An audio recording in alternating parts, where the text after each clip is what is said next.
This is a picture of my great-grandmother, Mariah Lewis, and of course the information you have is there.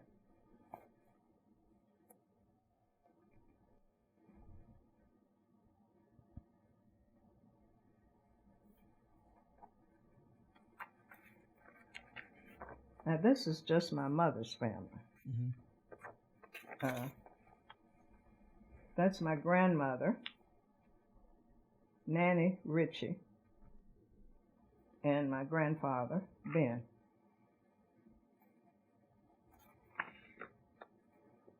Now, this is my father's parents. He was also enslaved, my grandfather.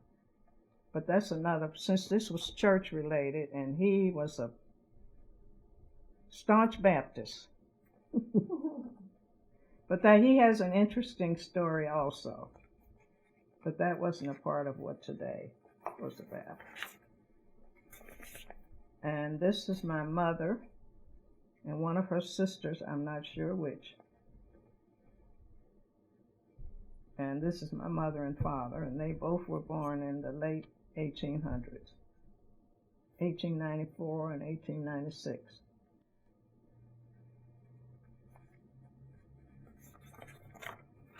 And this is my father's. And you can see this is old graduation picture. 1908.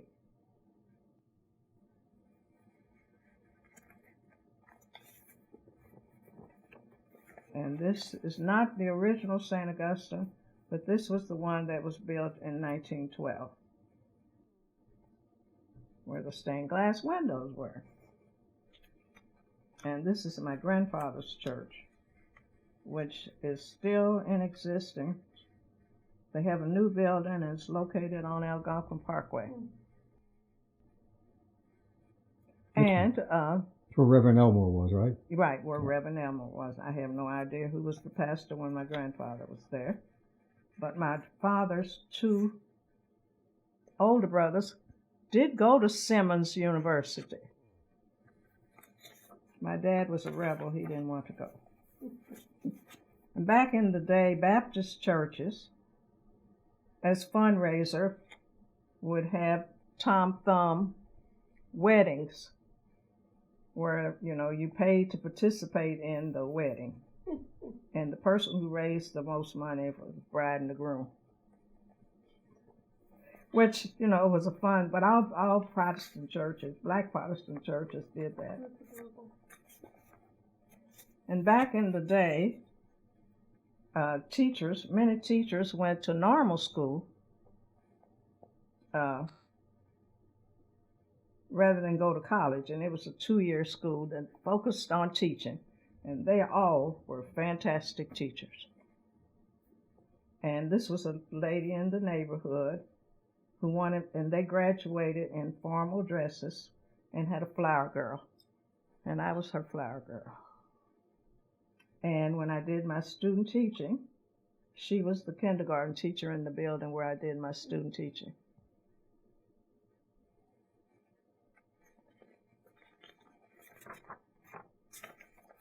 And this is the old Central High School. It was a former University of Louisville Medical School. Is that where it's not, is it still? Oh, the building's gone. Okay. I don't know what, it was at between 8th and 9th on Chestnut Street. Okay. But it was, the new building opened in the 50s. This was from municipal college days. That's my husband. And I was a cheerleader.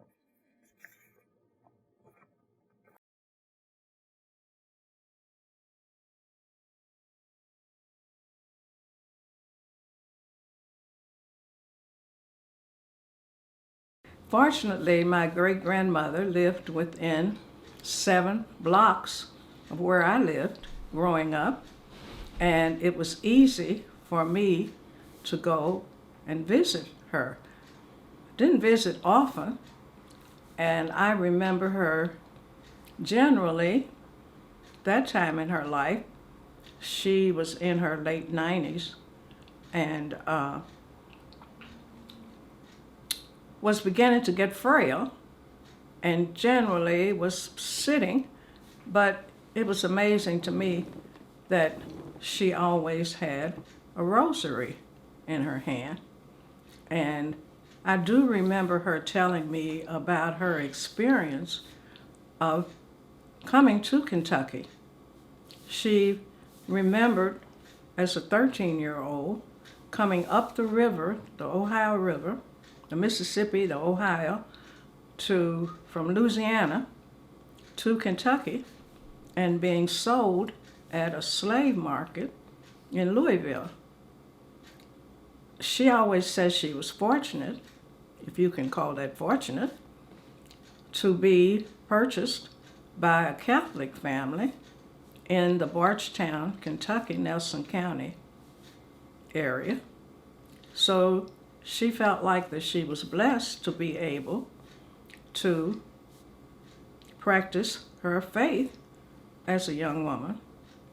She was a parent of 17 children, one of whom was born while she was enslaved. So that child, back in those days, would have also been a slave.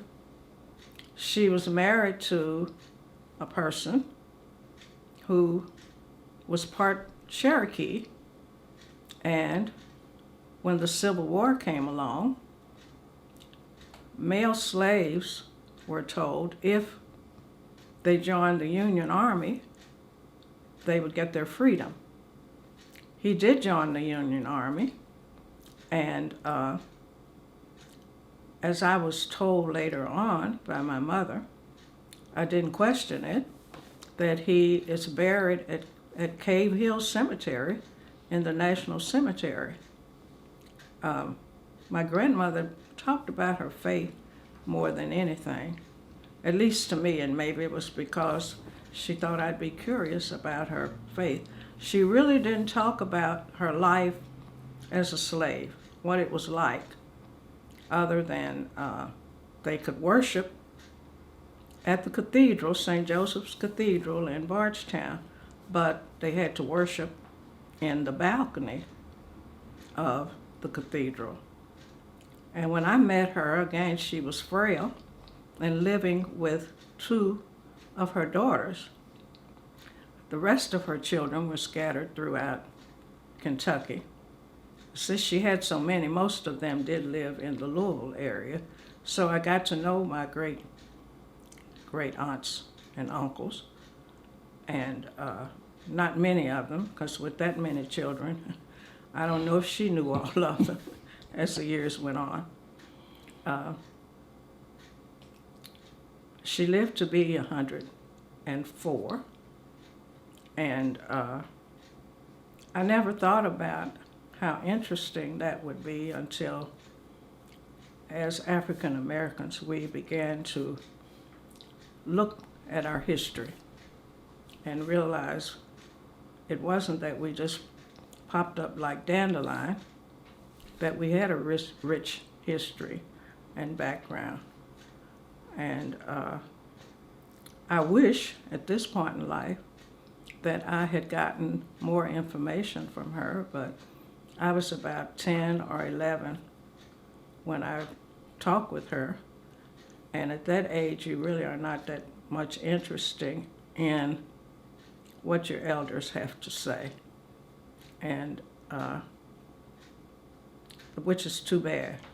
And I'm the oldest one left in my generation of cousins, first cousins, and so there's no one that I can go back to and talk about. What do you remember about my great-grandmother, whose name was Mariah Lewis? And in recent years, I have attempted to find out some more about her, and I thought I would be able to get that information by following the money, and I've not been able to trace that, because I've looked up her she drew a Civil War widow's pension, and the government keeps good records, but I've not been able to find a record of a Maria Lewis in any information that I've gotten from the government. I do know as an older woman she was a member of St. Augustine Catholic Church, and when the current building was built, that she purchased one of the stained glass windows that was in the church, and was very proud of the fact that, I don't know how she did it to pay for it, but I'm sure she prevailed on her 17 children to make a donation so that she could purchase that window. And I vividly remember that that's where she sat every Sunday in the pew that was right next to that window. And most of my family sat in that same area when I was growing up. And I was quite disappointed when the church was remodeled and the decision was made to take out the stained glass windows because they were pictures of white saints, which was not a part of our culture. And people who made that decision did not realize that it wasn't about the pictures of the saints, it was about the sacrifice that people of my great-grandmother's generation made to pay for those windows. And now that history is gone. And it can't be recovered because the windows are gone. I was born in Louisville, Kentucky in September 1930. I was born into a family of boys. My parents had 5 boys. Mother lost one baby, stillborn. My dad always wanted a little girl. So these 5 boys were the result of an attempt to get a baby girl. So finally in 1930, they had this baby girl. My brothers were 12, 10, 8, and 4 years older than I. So I was the end of the line, supposedly. And when I started to first grade, I wondered why my mother didn't let me sit in her lap anymore. And finally, in December of that year, 1936, she told me I was going to have a little sister. And I was really overjoyed that at last there'd be somebody like me in the family. Well, that didn't happen. The 1937 flood came along, and my baby brother was born in February of 1937. Quite a disappointment to me because that wasn't a baby sister. I got a baby brother. But by then I was in school, and interestingly enough, because of the flood, they set up schools in churches. And my class, and at that time I went to public school because my mother was pregnant, and she didn't trust me to go with my cousins to St. Augustine at 13th Broadway because we walked. And that was a little distance. And so she sent me to Phyllis Wheatley School because it was like 3 or 4 doors from my grandmother. And she felt like that if something happened and she couldn't get to me, that my grandmother was right down the street and she could come and help. So the next year, as a second grader, she did trust me to walk to school with my cousins to St. Augustine. So I went to St. Augustine Catholic School from the second grade through the 6th grade. And they let me make a decision. I don't know why they let me make that decision to go to public school, junior high. But I think my daddy felt like, well, at that time, the public schools had more to offer than Catholic schools did. And so he agreed with me wanting to go to public junior high. And he also he knew about Catholic colored high at that time, which was a dump, and in a really poor neighborhood at 7th and 8th between Muhammad Ali and Cedar Street. I think that's the right street. So he really wasn't interested in me going to Catholic colored high. And after junior high, I went to Central High School. And I'm going to back up. While I was this little 3rd grader at St. Augustine, there was some kind of test. I have no idea what it was, but I took it. And St. Augustine's was a small school, and they had double grades, 1st, 2nd in one room, 3rd, 4th in one room, 5th, 6th in another room. And after taking this test, my desk was moved from one side of the room to the other, and I was a 4th grader. So, not knowing what was going on, it didn't really bother me. You just continued. The day is just the same. And but it put me a year ahead of my peers, which was okay until you get to high school. And if everybody else is a 17, 18-year-old senior and you a 16-year-old, my dad was rather strict. And you're talking about going to a junior prom at 15? No, I don't think so. So we had our struggles when it came to that age.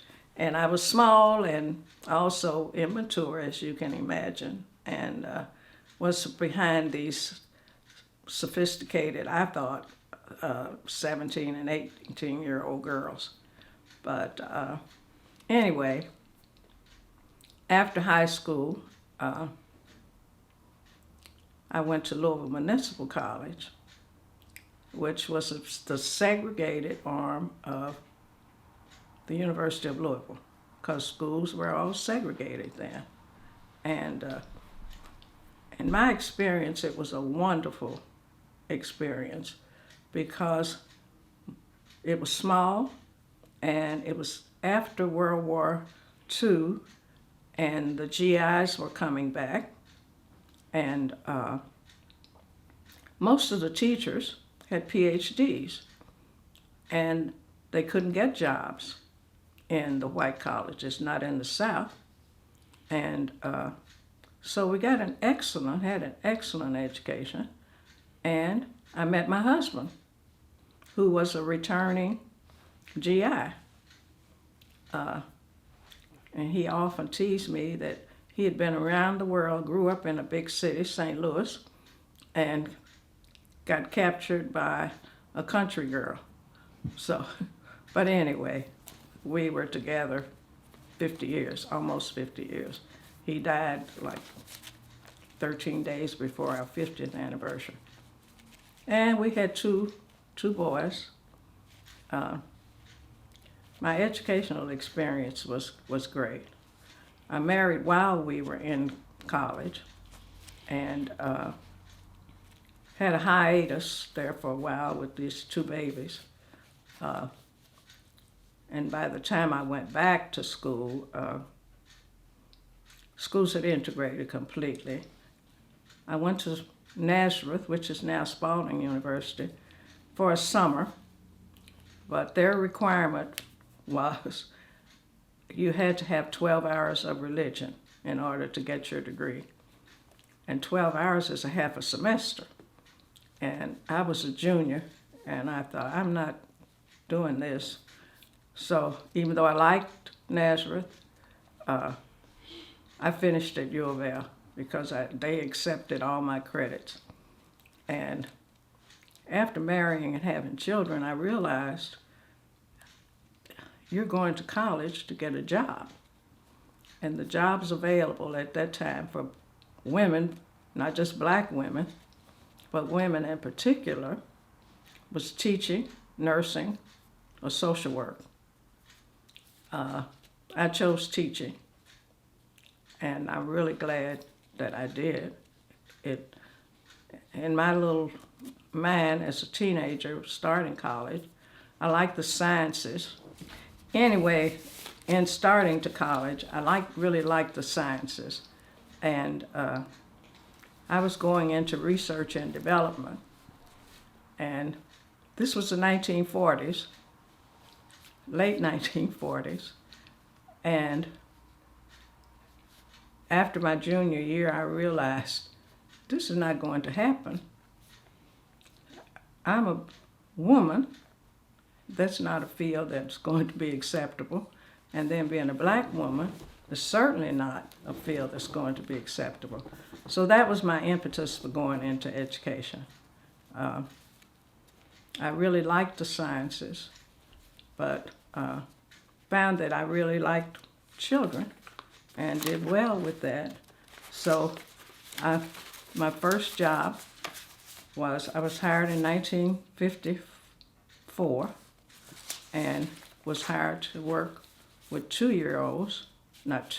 second graders at Booker T. Washington Elementary School, which was located in now historical Smoketown district, and taught there for 15 years.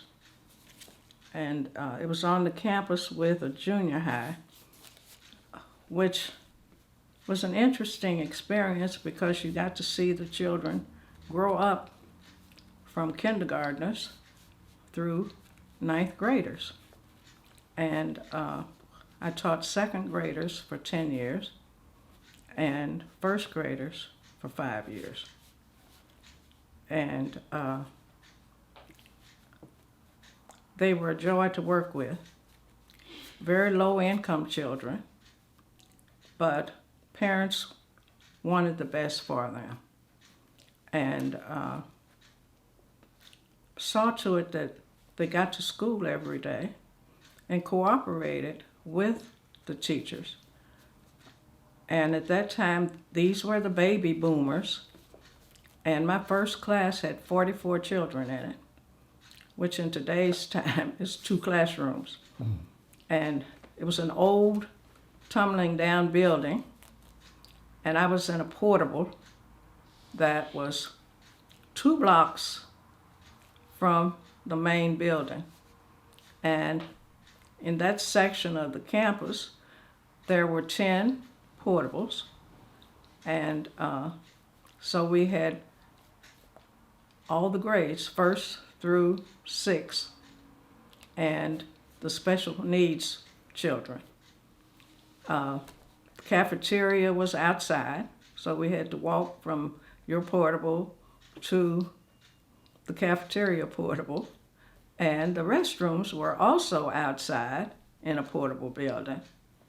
However, that really wasn't a deterrent for teaching at all. And most of those children that I had, and I'm sure other people had, have been successful adults. And we're still friends, some of us, because I did get to see them grow up. And it was a really excellent experience. But I've been back to school, got a master's degree, and was hired as instructional supervisor for the opening of a new school, Martin Luther King School, in 1968. Open housing had been settled, the neighborhoods were changing, and Martin Luther King was a building built in the round with an open teaching concept, which was supposed to stabilize the neighborhood, to to keep it from turning from white to black. And at the beginning of the year, our student population was 900, 600 white, and 300 black students. At the end of that school year, the population was 600 blacks and 300 whites. That's how rapidly the neighborhood had changed, because the real estate people convinced the white families that you need to get out, because if you don't, your property value will go down. And the school could not fight that. So it was a federal project that I was assigned to, that our project was not a success, so we were not refunded. And then I was assigned to Teacher Corps, which was another federal project that again was innovative. We had teacher interns who were young people, male and female, who joined Teacher Corps instead of Peace Corps. And if they stayed the 2 years, they got a master's degree, and they had to teach in the inner city. And there were 4 people assigned to each team leader, and you had a classroom. Well, this was the hippie generation who wanted to do their own thing, as they called it. Should we wear shoes to school? Should the children call us by our first name? To me, that was a no-no. I was a traditional teacher. You do wear shoes, and you do go by Mr. and Mrs. And again, an interesting experience, because these young people, the guys anyway, motivation was, as long as I'm in school, I don't have to worry about being drafted to go to Vietnam. And I lost one because he was called up, but he didn't pass his physical. And so he left Teacher Corps. He said, I'm going back home, because he no longer needed Teacher Corps as an excuse for not being drafted. So it lasted 2 years for me, because that was all that the time you had. And after that, I became Head Start director, which was again another federal program that worked with 4-year-olds to improve their circumstances. And their parents had to be involved in the program. Plus, you gave the children health examinations, dental examinations. Parents had to come to meetings at the school at least once a week to get parenting skills and other skills they needed to improve their status in life. We had a psychological component for children and parents who may need that service, and career development for parents and staff, because many of the staff were non-professionals, did not have degrees, and Head Start offered them opportunities to go to college. And many of the teaching staff did get degrees and went on to be certified teachers and worked in Jefferson County Public Schools and worked long enough to retire from Jefferson County Public Schools. As you can imagine, having 165 staff and 1,500 children and over $1 million budget, after 6 years, it became rather taxing. And I actually missed the direct contact with children. So a principalship opened up, and I left the principalship and left the Head Start program and took a job as a principal at Stephen Foster School, which was a small school, and busing had just started. Louisville independent schools went out of business. They went bankrupt. And Jefferson County, because of the state constitution, says the county has to be responsible for any school that's located within that county. So Jefferson County made the decision, well, since we're doing this, we may as well integrate the schools, black, white. And that was traumatic because they came up with a busing plan that nobody was happy with. They bused the children according to the last initial of their names, and the grade they were in, which meant sometimes families were separated, which didn't make anyone happy. And children were bused all over Jefferson County. And that didn't make anybody happy. And so for the first 6 weeks, we had turmoil. So anyway, when I became a principal, we were in the midst of that turmoil. And after 2 years at Stephen Foster, when I boxed up records and my children were going, they'd been there a year, and they were going to 11 different schools for the next year, and I was going to get another whole new group of children, which I had to start all over again, getting acquainted with them and their families.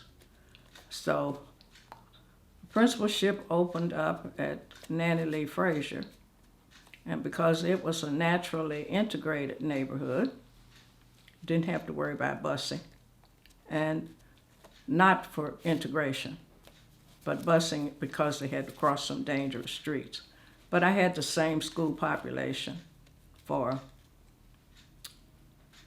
as long as the children were, they could go there from K through 5, I thought. But again, it was very low income. The white children, some lived in the neighborhood, but not many, the immediate neighborhood. The others lived on the backside of Churchill Downs, and was a very unstable, and in the neighborhood also, a very unstable population because of economics. And they moved, sometimes monthly, when the rent was due. And it was a circle. They went from Frazier to Englehart to Cochran to Semple. And so your children sometimes would be gone for 2 or 3 months, and then they'd be back. But they'd had to go live with somebody else because they couldn't pay the rent. And they moved in their cars, mattress on top, pots and pans and clothes in the trunk. Very poor economically. And the black children lived in the Park Hill housing project, again, very poor economically.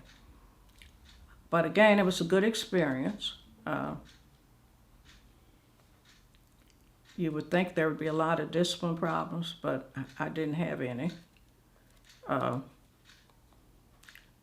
parents who participated, and not all of them did, were very involved. But many of them had poor experiences in school and wanted no part of school. And if you had school affairs, transportation for some of them was a problem. Getting from, or I shouldn't say they weren't interested, but other things kept them from participating in the school. So our PTA was very small. Again, I had 600 children in the building, so a large school population, but not much parent involvement. And dedicated teachers, the ones who stayed. Now many, if they weren't dedicated, ask for transfers as soon as they could get them. So there was some turnover in staff. And then some that we had different philosophies. These children, to me, are just as important as children who live in better off neighborhoods. And they deserve the best. It's not that you come and be babysitters, you're teachers, and they can learn. And it's not these children versus us. And we'd have that discussion often, that you give them your best. And if you can't give them your best, maybe you do need to ask for a transfer. And some of them were older and could not adjust to changes that they'd had to adjust to. And so they retired. And the newer ones that came in, if they didn't agree with my philosophy that you're here to teach, and these children can learn, doesn't matter what their circumstances are. If you can't do that, then you leave. So we had a good school.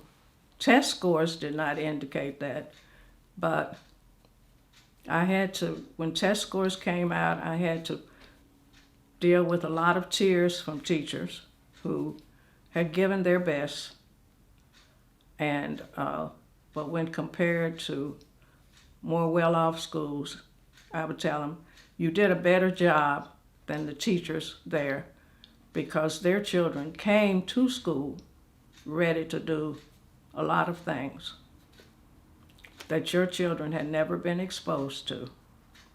And for you to get them from point A to point B, you did an excellent job. So pat yourself on the back. When you have a child who comes to kindergarten, and I did the readiness test for kindergarten because they have to be one-on-one. And I took the time to do the one-on-one. And you had a child who never held a pencil before. That's what you're competing with children who have books and pencils and crayons and get to go to cultural places, and your children don't have that. So that's what you're competing with. It still hurts when you've given your all and the results don't show it. But anyway, I retired after the 30 years. But my last year of teaching, I do read the record, almost page by page. And there was a little blurb in the record about the Catholic School Board would like to have some lay members. And I applied and wrote this letter, and I'm sure my one comment that I put in the letter was, I thought that the school board would be well served by having a Black Catholic representation on the school board. And a gentleman who read my letter and made the decision wrote me a nice letter saying they did not need anyone like me. So I got my hackles up and went to the listening sessions that Bishop Flourish was having at that time about Catholic lay concerns. And I went to one of the meetings, and Father Fisher went with me because he thought I needed protection. And I told him that I didn't think I needed protection because I'd been called names before, all kinds, and nobody was going to hit me because I didn't want to go to jail. So I could go and feel very safe. And I expressed my concerns at that meeting about the representation on the school board.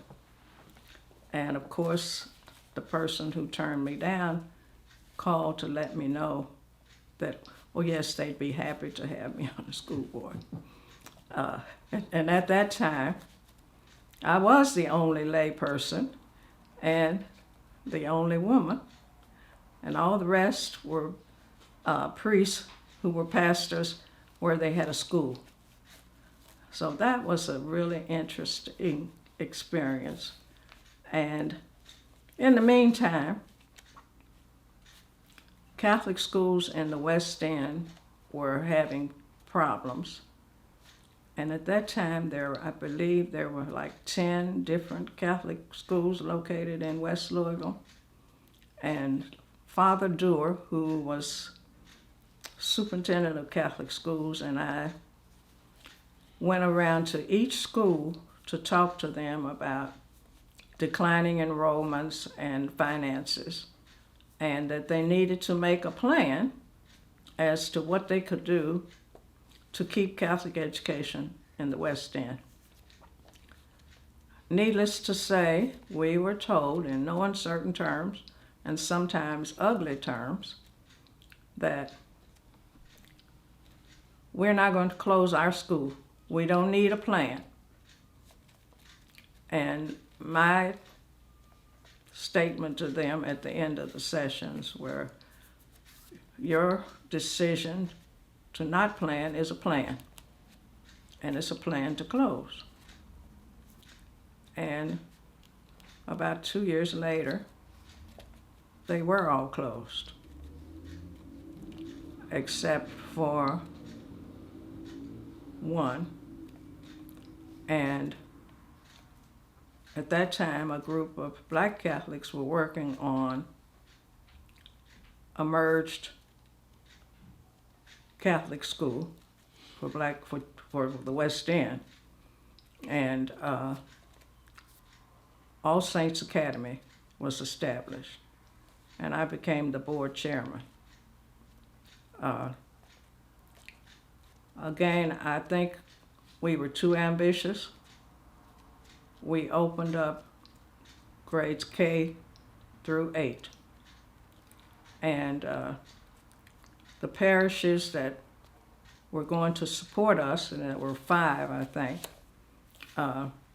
were struggling themselves and really could not afford to support a school.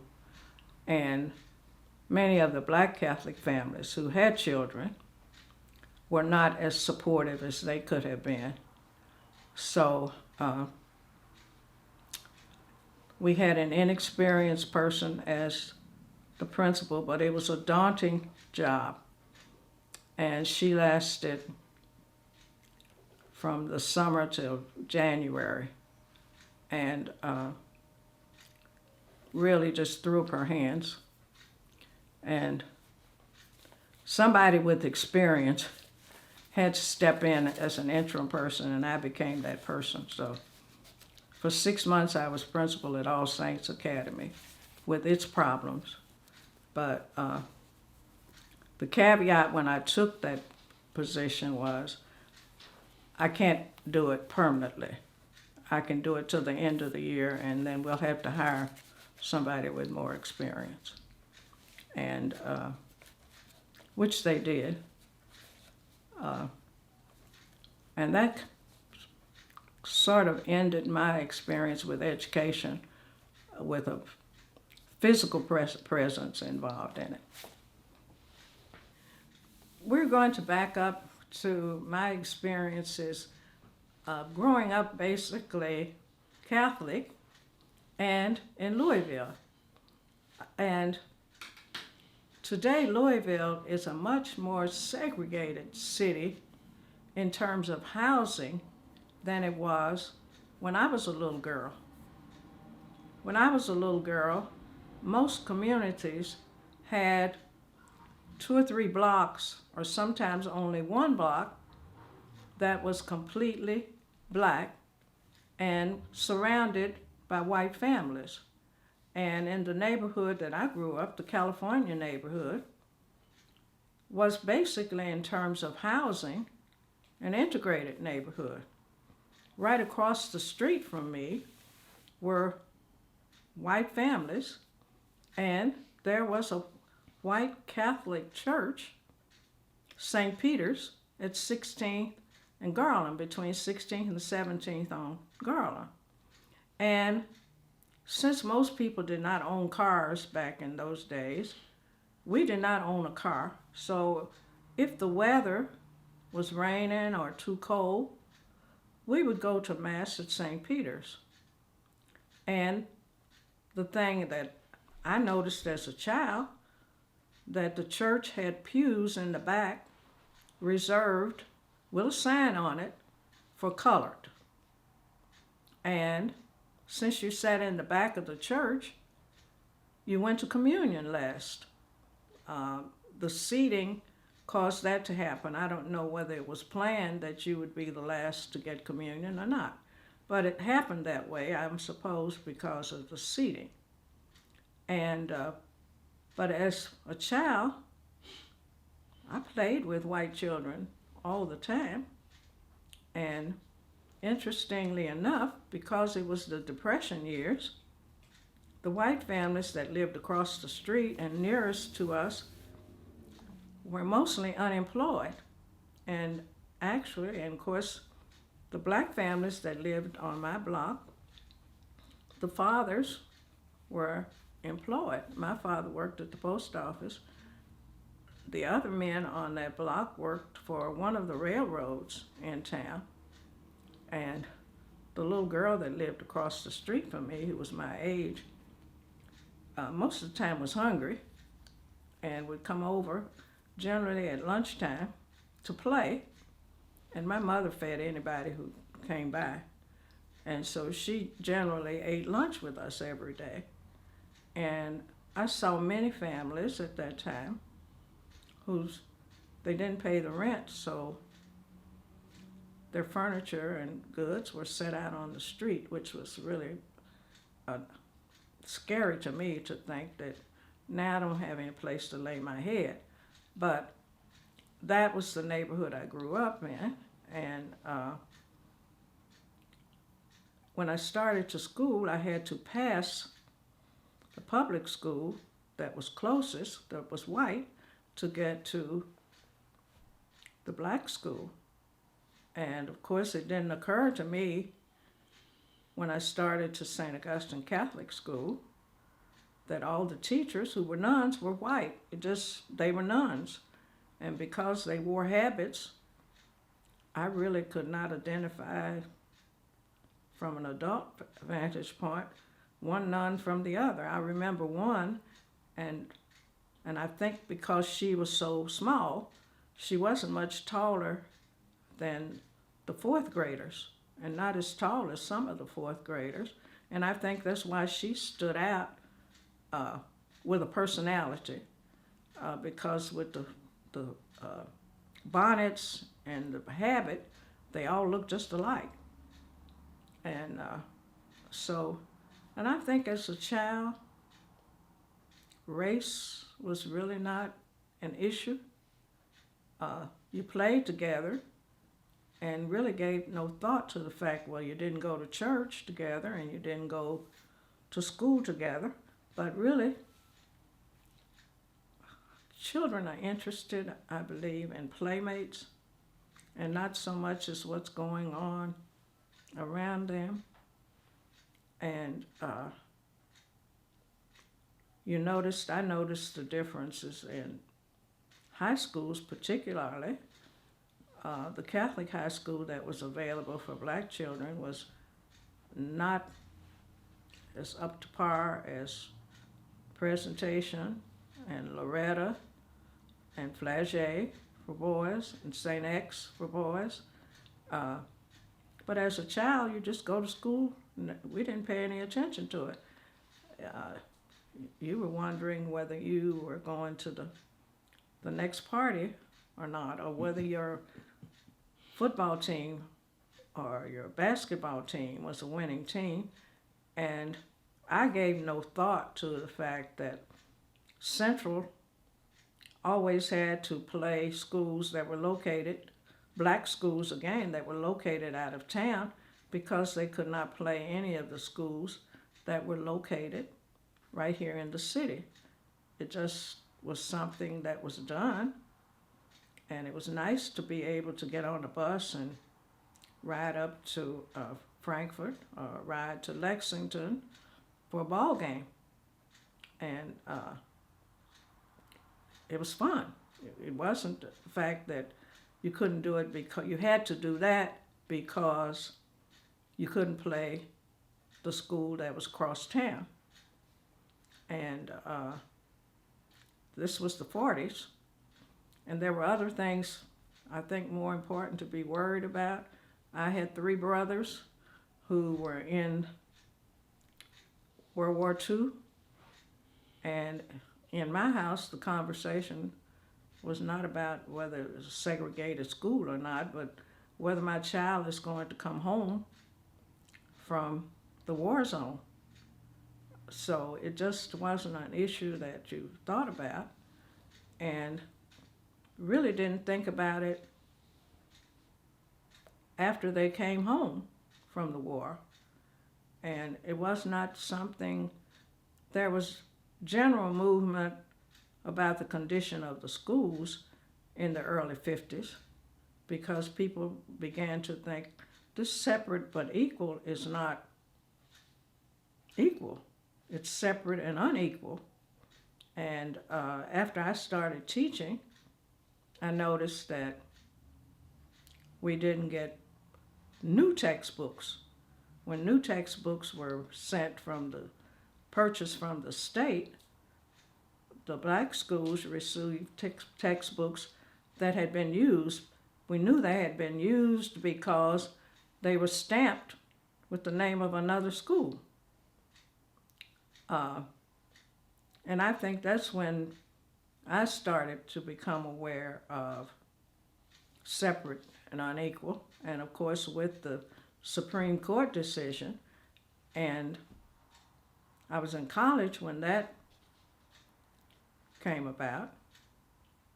No, I'd finished college. So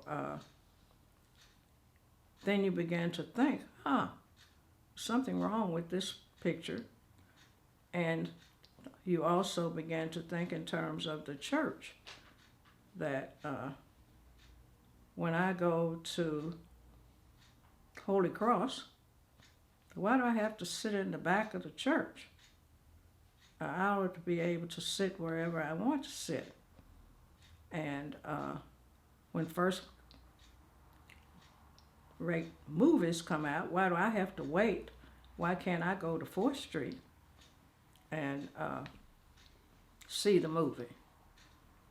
And unlike in deeper South, Louisville had black theaters, and so you didn't even think about going to a white theater on 4th Street. And other places, you sat in the balcony. They didn't have a theater that was designated for black people. And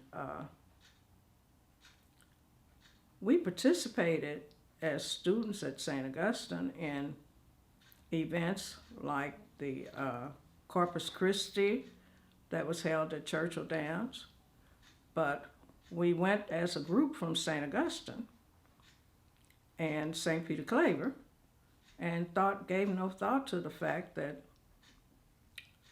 there were white churches that had no black presence in that church, and we didn't think about the fact that we had no white presence except the nuns and the priests in our church. It just wasn't something that was on your conscious level until after basically in the 50s, when people began to raise the consciousness. And in terms of contributions, I don't know that we were allowed to make a contribution. One of my classmates went off to the seminary, after he graduated from high school, but came home shortly afterwards because he said he wasn't treated well in the seminary as a black young man. And that made most of my age group, as college students, I guess, to think about, I remember when several other black men from St. Augustine went off to seminary and didn't stay very long, and really didn't discuss it that much because they didn't want to talk about it. And, it's kind of, you were made to feel like it's your fault rather than you being the victim. And probably that's a part of the cultural at that point in time, that you should be able to do this, but it's something wrong with you that you don't make it, you wash out. The religious from St. Augustine, we had a family that their mother, I think she wanted all of her children to be religious. And she had 5 girls and 1 boy, and all the girls were sent to the convent after the 8th grade. 4 of them stayed, 1 came back, that was just not her life. And their brother went to seminary, but again, not a good experience, so he came back. And, but it was not something that they talked about, the why. I guess they really felt like, well, I was a failure, that there was something wrong with me and not the other people who treated me shabbily. And I would say, growing up, I had no bad experiences. I didn't have any bad, I didn't see them as bad. The incidents with the Catholic School Board, I didn't see myself as a victim. I wanted to know, how dare you tell me I can't do whatever it is? And I protested. And after I retired, I had plenty of time to protest. And I didn't mind saying if I saw something that was not right, of letting you know. And it put me on a number of committees in the Catholic Church. And the Catholic Church was beginning to change and recognize that this is a group of people that we've chosen to ignore for hundreds of years. And I'm thinking, probably out of guilt, because if there is a problem and you don't do anything about it, then you are a part of the problem. So the church did not speak up when times were, when they should have spoken up. And it was many years, in the 60s, when the church became involved in open housing, the school desegregation part, because nuns taught and brothers taught in Catholic high schools, and the state law said religious could teach black children. So they had no reason for having segregated schools. They were catering to the members of the parish who, and the societal things, we're not going to buck society. So that's just my feeling. And you didn't have to participate in segregated schools, but you chose to participate to satisfy what society wants. And I may be off base. And even to today, our newspaper, which is sent to all families, black and white, but seldom does it depict black people. They're getting better, doing anything but singing or drumming. Seldom does it show pictures of us doing other things, which to me is a stereotype. And I don't know whether it's deliberate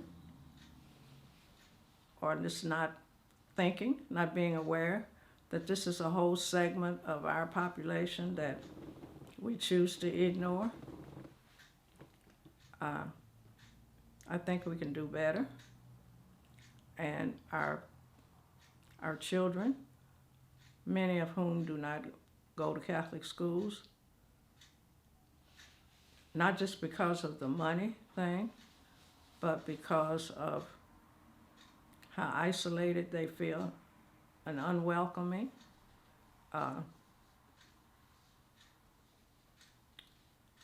I think we could do a better job of reaching out and making them feel more welcome. I don't know how you do it necessarily, but I'm sure there are people who have more wisdom than I do.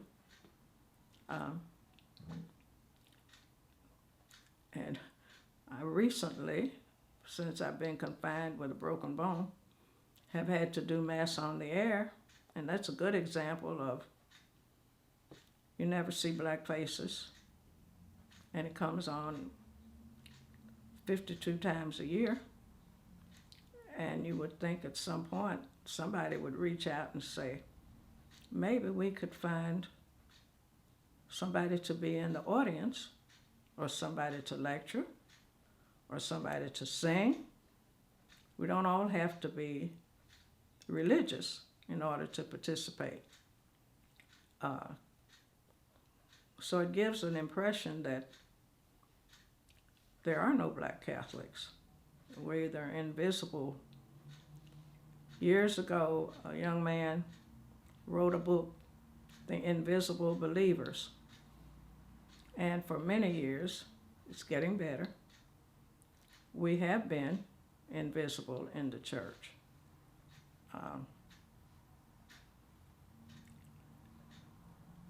Somehow that has to be corrected with a little more vigor than what it has been, because we do exist, and our gifts aren't necessarily unique. We do have, for some, but it's not traditional for me, the gospel music, but not having grown up with gospel music, it's not traditional for me personally. And I would venture to say that for Catholics of my generation and the generation of my children, that's not our tradition. The style of preaching is not my tradition, personally, not Catholic tradition. It's a tradition of other blacks of in other denominations.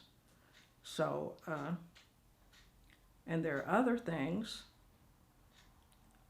that our way of honoring the dead, of having the family all gather and enjoying a meal and sharing memories, good memories that you have of that person, seems to be, and the Catholics do that, different from white Catholics.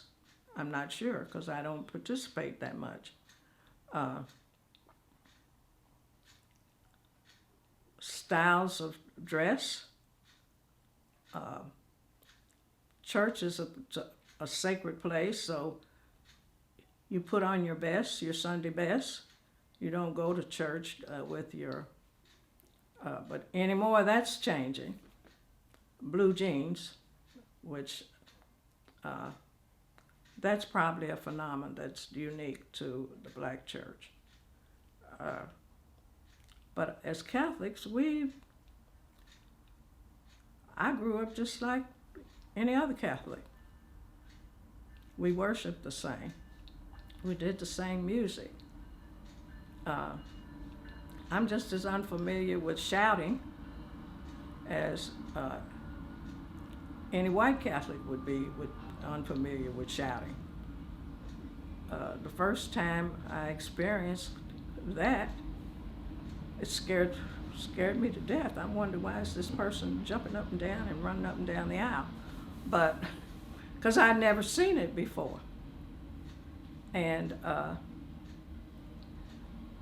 when your children grow up and make decisions, my granddaughter, after she didn't go to Catholic schools, but she went to church with me every Sunday. When she went to college and met a young man that she fell in love with and married, she decided to join the Baptist church. And I think you should honor whatever your children do if it's positive. So my husband and I went to the church that Sunday. And the baptism is a part of their regular worship service. And they sang, and the preacher preached, and they sang, and that was all. And my husband and I both sat there wondering, is that all? Because we were accustomed to the music and the preaching, but then we have the Eucharist, and that was missing. And we just felt unsatisfied that day. And I think that was the first time I'd ever been to a regular Baptist service. I'd always gone to a funeral or a wedding or something that was not their regular service. So that was strange to me, I guess, as it would be to any Catholic who hadn't experienced it. I can't say anything that is that's unique or has been unique to me as a black Catholic, other than it was segregated growing up. And oddly enough, it's still segregated. Most churches, you're welcome to come, but you don't go. And I think for my age group, it's kind of like going home. If you have a church that's been there for generations, and your family is there, and you grew up with the people who are there, that it's like you're going home. And so St. Augustine is a destination church. It's located in a neighborhood now that has very few families. It's in an industrial zone and has very few families that live within close walking distance. So you have to drive to get there. And you pass 5 or 6 Catholic churches getting to that church that's home. But, and that's very important in that sense, that it's just like tearing down the family home. You don't have a home. And so, again, that's why people don't integrate, because that feeling that you get from church is not only the spiritual feeling, but the family feeling, because you always see some cousins or people who like family that you've known since you were a baby, and you're happy to be with them because you generally don't see them except at church. And so it's the spiritual part of it, but it's also not necessarily the blood relationship, but the relationship that you have, the closeness you have with your family. And that's probably a missing link when you integrate. That family connection is sometimes cut off. I hear the generation of my grandchildren saying that's something they have missed with integrated schools or integrated churches or integrated anything, that they don't have that kind of closeness. My granddaughter remarked when my husband passed away, she said, "Grandma, there were people there that you've known since you were in the first grade." And she said, "We don't have that. That if you are in a school and you're in a class and you're the only, you don't develop that bond, and you don't see them outside of the school setting. And if you see somebody at church every Sunday and at school every day, you can't help but develop that kind of closeness. That here's somebody that I went all the way through school with. I've been in the same church with them all that time. That and when you take that away, I feel like it now, and they express the same thing, that they don't have that closeness that they felt like our generation had. And there's really nothing you can do about it. But I'm going to add this caveat that my great-grands don't have that feeling, because in some instances they have gone to school with the same people and have lived near them, and the only thing left is the church, and they haven't made that church bond.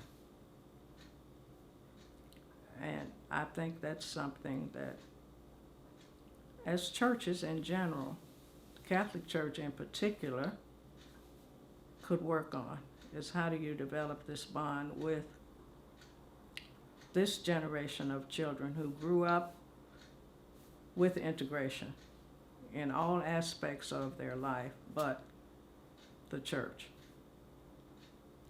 And how do you reach them? Because the rituals of the Catholic Church are very important to me.